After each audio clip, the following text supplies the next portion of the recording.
Hey everybody, it's Tim from the Hair Curler Chronicles, and this is just a quick heads up about what I'm editing here. It is our first lesson from our friend Tim Perry, who is going to sort of go over a number of things, Bitcoin versus Ethereum, and why he's kind of excited about the Ethereum platform.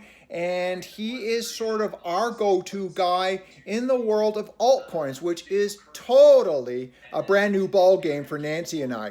Anyway, in the description below, you'll find links if you want to use BlockFi for passive income, and our link for BitBuy as well. So I hope you enjoy, and I kind of got to go because I got to keep editing. Stay tuned.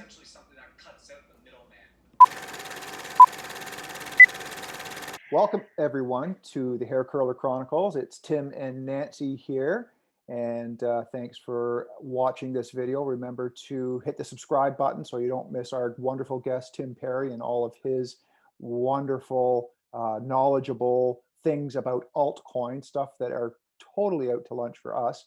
And of course, hit the like button because that sends the algorithms across the YT network, and hit the little bell so it dings to remind you so you never miss all of our interesting conversations. And without further ado, let me introduce Tim Perry. Hi, Tim. How are you? Hey guys, thanks for having me. Thanks for coming on. Hey, We really Tim. appreciate it. Really appreciate it. So, Tim is in the world of the altcoins. And as you've heard Nancy and I talk in previous videos, we really sort of have our lane where we stick with the Bitcoin and the Ethereum and maybe some ETFs with that. But mainly when we're talking the coins, it's BTC and ETH. So we have been in conversation over the last little bit with Tim Perry, and he has opened up a Pandora's box in my mind of understanding about what the heck are altcoins. So Tim, why don't you introduce yourself and maybe just tell us what the difference is about or between the Bitcoin and the Ethereum? All right. Basically the difference is Bitcoin was created obviously quite simply to just be a digital currency. And then Ethereum came along and kind of added to the code of Bitcoin. And it's essentially a platform that you can build other products off of, various products using something that's called smart contracts. And a smart contract is essentially something that cuts out the middleman of, in our normal life, you would be able to, do real estate with each other or swap solar power with each other rather than going through a middleman, such as the government or a real estate agent or such as that. So it's pretty simple. But Tim, how did you get into, maybe we could back up a little bit and just tell them a little bit about how you got into the world of cryptocurrency. Like how did that even happen? You were working with me. We were working together about about 10 years ago. And then what got you interested in the world of cryptocurrency, and sort of what is your journey been with crypto? Well, obviously I've always kind of had my ear, I like to say, to the ground for anything different or revolutionary. And I'd heard the term Bitcoin for a bit, didn't give it enough thought. And then one of my best buddies, he got me to take a harder look at crypto in early 2017. And, I actually wasn't that impressed with Bitcoin because if it was supposed to be a store of, or a currency, as they said, at thousands of dollars, about $1,200 when I first got in, I was not impressed with the volatility. But then I got a hold of Ethereum and I said, whoa, this is really something groundbreaking. So my first coin that I actually ever bought was Ethereum before even Bitcoin. And then did you get caught up in the bubble of 2017 with Bitcoin? Oh, big time. And I was definitely spoiled because I got in, I made a lot of money really fast. And then of course I lost a lot of the money. Lived and learned. I find it. You lived and learned. Well, but then do you own Bitcoin now? I use Bitcoin as a hedge. So basically, should you own Bitcoin? Yes, but I've gotten to a point where these altcoins, if you find the right one, you can outpace Bitcoin big time. But if you don't obviously know how to do your research, it's safer to stay in Bitcoin. Now, when you say Okay. outpace, sorry, when you say outpace, you mean by the multiplying Outpace. factor? So like Aave, the ticker Aave slash, it used to be Lend. It's up from last year. It's up almost 5,500 times its starting price. Okay. All right. Whereas Bitcoin's only up maybe 12, 13. So Okay, that's what I got it. mean by outpacing. Got it. Started off the conversation by telling us a little bit about the difference between Ethereum and Bitcoin. And it sounds like you are much more excited about the prospects of Ethereum. And we get asked this question all the time about the difference between Bitcoin and Ethereum. So what was it that excited you more about the Ethereum platform than the Bitcoin platform? Because something had to excite you about that. For sure. And like, obviously I'm not taking anything away from Bitcoin. It's still disruptive on the level of how it works compared to our normal fractional reserve banking system. But Ethereum is, in my opinion, far more disruptive because you can build so many things off of it. You can you know, these NFTs, non-fungible tokens, you can take art from the real world or baseball cards or stuff like this, and you can securitize them and you can use smart contracts for it and stuff like this. So it's far more advanced and has far more utility than, you know, Bitcoin would just be kind of like a digital gold now. Yeah. Do you think that with all the hype of that Bitcoin is getting now, as all the bigger players come in, like today, which is March 1st, that Kevin O'Leary just announced he was putting a chunk of his balance sheet onto Bitcoin as well. What was it, 3%, Tim? Yeah, 3%. Yeah, I just got that. Yeah, and so, but he's just one in a string of them that are now all saying that they're doing it. Do you think that there's going to be a massive spillover, not only to Ethereum, but also to the other coins? Oh, 100%. You know, and this whole Kevin O'Leary thing, I mean, he was absolutely saying I would never touch Bitcoin with a 10-foot pole about 2 years ago. Yeah. But Yes. that's what these rich guys do in the corporations. They slam it, and then when it's at its lowest, they buy it. And then once they've probably got enough, you know, it's the same way the internet played out in the early 90s. Yeah.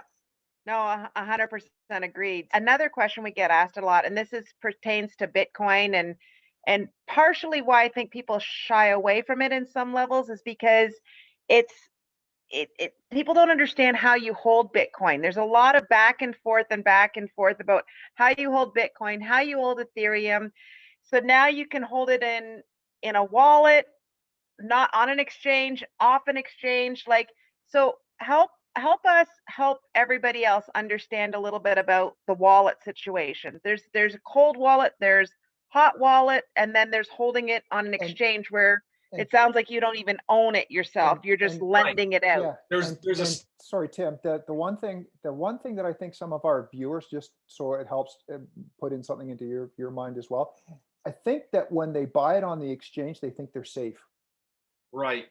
Yeah. So if you can make that determination in your explanation, that the difference of the exchange to a wallet, whether it be hot or cold, and then to explain the hot or cold. Right. So the simple explanation between a hot or cold wallet is a hot wallet is something that's online, and a cold wallet is something that's offline. So there's stuff like ledgers and all these things that essentially are like a USB port. You would plug it into your computer, extract your Bitcoin, and you would hold it offline, you know, keep it in a safe spot, right? Some obviously exchanges do have cold wallets and stuff that they store stuff. But for the most part, there's a saying in crypto, not your keys, not your coins. So essentially, if you don't have the keys to your wallet, et cetera, and you have your coins sitting on an exchange, then that means it's not safe.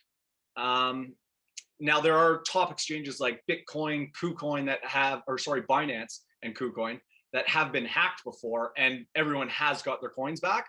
But smaller coin exchanges like Cryptopia, they were hacked, and that was it. Your coins were gone.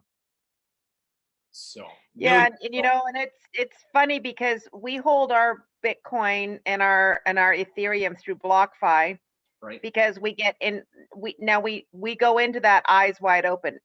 We don't hold our keys. So we know in essence what we're doing is we're basically lending BlockFi our currency, and then they're paying us to hold it interest, right?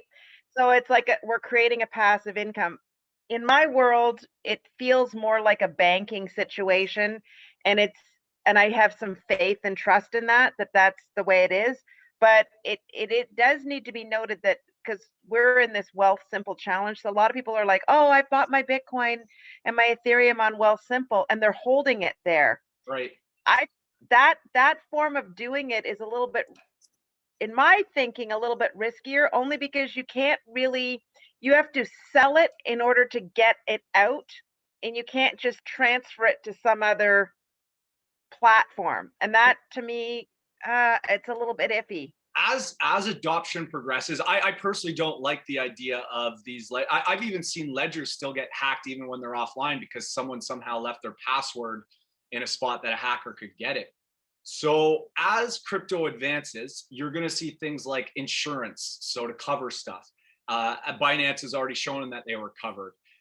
Something like BlockFi, that's backed by the Winklevoss twins there or whatever, off of Gemini and the Facebook guys. My guess is if there was any exploitation of BlockFi, that you guys would probably be safe. It's just, you never usually want to take that gamble. But yeah, once adoption keeps happening, expect to see much more safer applications. But I mean, take for instance, my mother's bank account, Bank of Montreal once got hacked, right? And she lost all her money and the bank refunded her. So it's not like it doesn't happen in fiat. The only difference is you are your own bank with Bitcoin and crypto. So therefore you have to be a little more vigilant and safe and careful with how you're interacting with all these protocols and stuff like that. Well, thank you for today's lesson, Tim. We really, really appreciate it, and we look forward to having a few more lessons with you in the next coming days. Awesome. Thanks for having me. Thanks for tuning in, everybody. That was our first little bit with Tim Perry. Some great information. There is so much to expand on in the world of altcoins. And don't feel bad if some of this sounds like French, because it is French. Nancy and I still try to get our heads wrapped around some of this stuff, and it's a matter of rewind, listen again, rewind, listen again. And you know what? We are proponents of YouTube University, and go to YouTube University, because there are many, many different opinions and the way the professors present the stuff. So thanks for tuning in. We do have a couple more segments with Tim, and he will be on more. Remember to subscribe to the channel, hit the like button, because that sends our positive algorithms across the YouTube network and allows us to be recognized to bring you this wonderful content. And smash that bell so that you know that when a Hair Curler Chronicles is coming up. Anyway, folks, thanks for tuning in, and again, thanks to Tim Perry for taking the time. Stay tuned. We will be releasing another segment with Tim.